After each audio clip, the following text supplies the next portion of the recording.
नमस्कार, मी डॉक्टर मच्छिंद्र बांगर महाराष्ट्रातील आणि देशातील हवामान परिस्थिती संदर्भात ताजा अंदाज देणार आहे. वातावरण बदलू लागलं आहे. आपण समोरच्या उपग्रही छायाचित्रामध्ये बघतात की पूर्वेच्या दिशेने भारतामध्ये पाऊस येण्याची शक्यता आहे आणि त्यामुळे आता हे पावसाची सुरुवात झालेली आहे आणि हा एक प्रकारचा परतीचा मान्सून आहे का असा शंका माणसाच्या मनामध्ये निर्माण होते. परंतु एक लक्षात ठेवा, मान्सूनची एक शाखा या बाजूने असते तर दुसरी शाखा या बाजूने असते आणि त्यामुळे या दोन्ही शाखांच्या माध्यमातून मान्सून सक्रिय असतो. तर सध्या पूर्व शाखा ही सक्रिय झालेली आहे. जसा जसा राजस्थानच्या आणि उत्तर भारताच्या या भागातून पाऊस कमी होतो आणि त्याचा परतीचा प्रवास सुरू होतो तसा आपण त्याला परतीचा पाऊस सुरू झाला किंवा वळिवाचा पाऊस सुरू झाला असं म्हणतो. मी दररोजच्या व्हिडिओमध्ये काही गोष्टी सांगतोय आणि त्या म्हणजे यापुढचा पाऊस हा मेघगर्जनेसह विजांच्या गडगडासह असणार आहे आणि हा पाऊस ज्या ठिकाणी पडेल त्या ठिकाणी अतिरिक्त स्वरूपात पडणार आहे आणि जेव्हा याचा तीव्रता वाढायला लागेल तेव्हा नद्यांना पूर येणं, कमी कालावधीमध्ये अधिक प्रमाणात पाऊस होणं हे प्रकार घडणार आहेत आणि ज्याला आपण ढगफुटी म्हणतो. त्यामुळे अशा प्रकारचे पाऊस आता सुरू झालेत विदर्भातून, म्हणजे आज पूर्व विदर्भातून त्याची सुरुवात झालेली आहे. पुणे जिल्ह्याच्या पूर्व भागामध्ये किंवा उत्तर भागामध्ये आणि सोलापूर, लातूर, धाराशिव, नांदेड अगदी बीडपर्यंत या भागातही आता पावसाचं वातावरण सुरू झालं आहे आणि या पावसाचं वैशिष्ट्य म्हणजे पाऊस रात्रपाळी करत असतो. त्यामुळे रात्री देखील पावसाचं प्रमाण वाढतं आणि या उपग्रह छायाचित्रामध्ये आपण स्पष्टपणे बघतो उत्तर भारत, गुजरात, राजस्थान या सर्व भागातील पाऊस सध्या पूर्णपणे उघडलेला आहे. गेल्या आठवड्यातील पाऊस आपण जर बघितला तर आपल्याला नंदुरबार, धुळे, नाशिक, जळगाव आणि पालघर, ठाणे जिल्ह्यामध्ये गेल्या आठवड्यामध्ये चांगलं पाऊसमान होतं. त्यामुळे या ठिकाणी सरासरी पावसाने ओलांडलेली आहे या आठवड्याची. मात्र आपण जर बघितलं तर उर्वरित महाराष्ट्रामध्ये बहुतांश भागात पाऊस कमी झालेला होता. सर्व जिल्ह्यांचा आढावा जर घेतला मान्सूनच्या पावसाचा म्हणजे 1 जूनपासून तर 10 तारखेपर्यंत, तर आपल्याला आता एक स्पष्ट झालेलं आहे की सातारा आणि सोलापूर जिल्ह्यामध्ये पावसाचं प्रमाण कमी राहिलेलं आहे. तर सरासरीमध्ये नाशिक, पालघर, नांदेड आणि कोल्हापूर हे 4 जिल्हे आघाडीवर आहेत. बाकी सर्व जिल्ह्यांमध्ये 1, 2, 3च्या फरकाने सरासरी एवढा पाऊस झालेला आहे. मात्र ही सरासरी परतीच्या पावसामुळे ओलांडली जाणार आहे आणि बहुतांश जिल्ह्यांमध्ये महाराष्ट्रामध्ये आपल्याला सरासरीपेक्षा जास्त पाऊस नोंदल्याचं बघायला मिळेल. आणि महत्त्वाची बाब म्हणजे सातारा आणि सोलापूर या विभागात परतीच्या पावसाच्या काळात अतिवृष्टी होणार असल्यामुळे याही भागातील त्रूट ही भरून निघणार आहे. आपण बघतो की GFS मॉडेलनुसार विदर्भ आणि मराठवाड्याच्या पूर्व भागामध्ये आज पावसाला सुरुवात झालेली आहे आणि उद्या देखील मेघगर्जनेसह विजांच्या कडकडासह जोरदार पाऊस या विभागात होणार आहे. हे प्रमाण 12 तारखेला पश्चिम महाराष्ट्र, दक्षिण मराठवाडा, पूर्व मराठवाडा आणि संपूर्ण विदर्भात असणार आहे. मॉडेलच्या सूचनेनुसार आपल्याला इथे स्पष्ट दिसतंय 13 तारखेला संपूर्ण मराठवाडा, संपूर्ण विदर्भ, संपूर्ण पश्चिम महाराष्ट्रात मेघगर्जनेसह विजांच्या कडकडासह मुसळधार पाऊस होणार आहे. अतिवृष्टीचा अंदाज हा पश्चिम महाराष्ट्रामध्ये कायम आहे. दक्षिण मराठवाडा आणि विदर्भाच्या काही भागात या काळात मुसळधार ते अतिमुसळधार पाऊस होण्याची शक्यता आहे. त्यामुळे सर्वदूर महाराष्ट्रात पावसाचा अंदाज 14 तारखेला कायम आहे.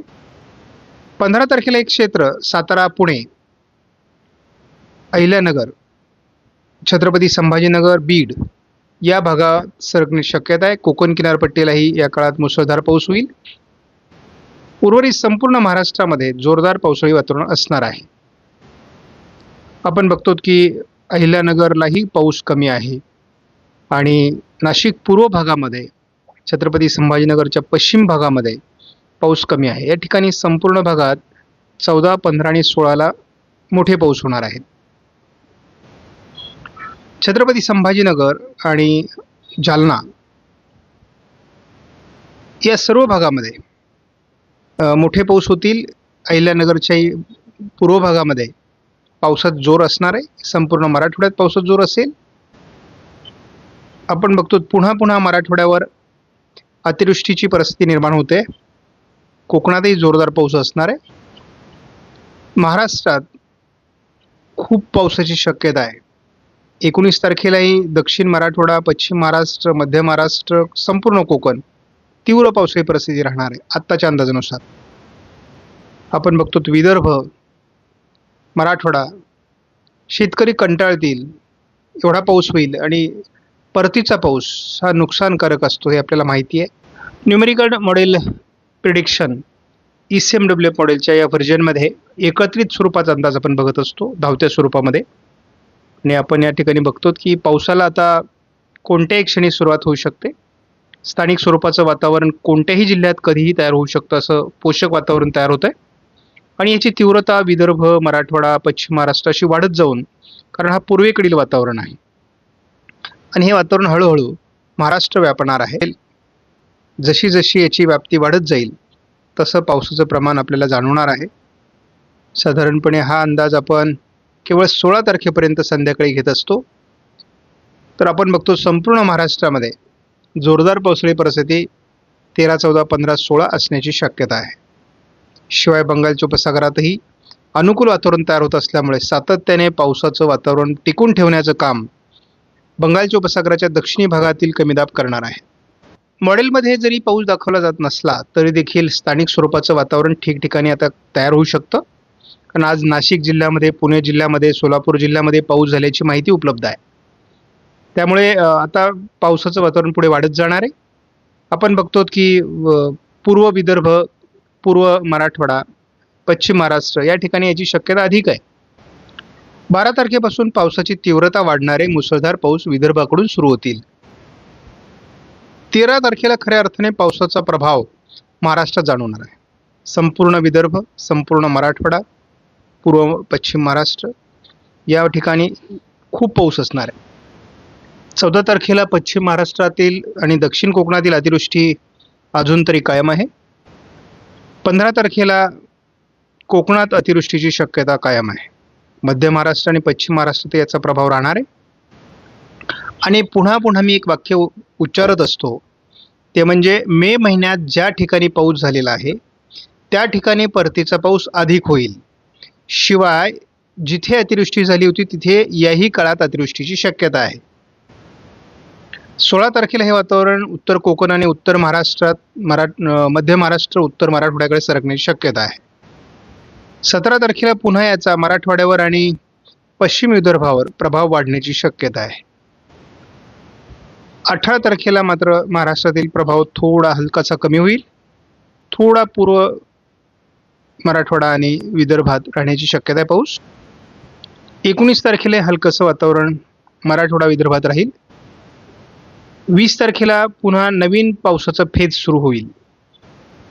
21 तारखेला महाराष्ट्राच्या मध्य महाराष्ट्र, उत्तर महाराष्ट्र, उत्तर कोकणात पावसाचा अंदाज आहे, परंतु मध्यम स्वरूपाचा. 22 तारखेपासून घटस्थापना नवरात्रीची सुरुवात आहे. महाराष्ट्रात पावसाळी वातावरण आहे. 23 तारखेला देखील महाराष्ट्रात स्थानिक पावसाळी वातावरण आहे. 24 तारखेला पश्चिम महाराष्ट्र, दक्षिण कोकण, मध्य महाराष्ट्र जोरदार पाऊस असणार आहे. आणि आपण बघतो 25 तारखेला हे वातावरण अधिक पुन्हा महाराष्ट्रात पाऊस देणार आहे.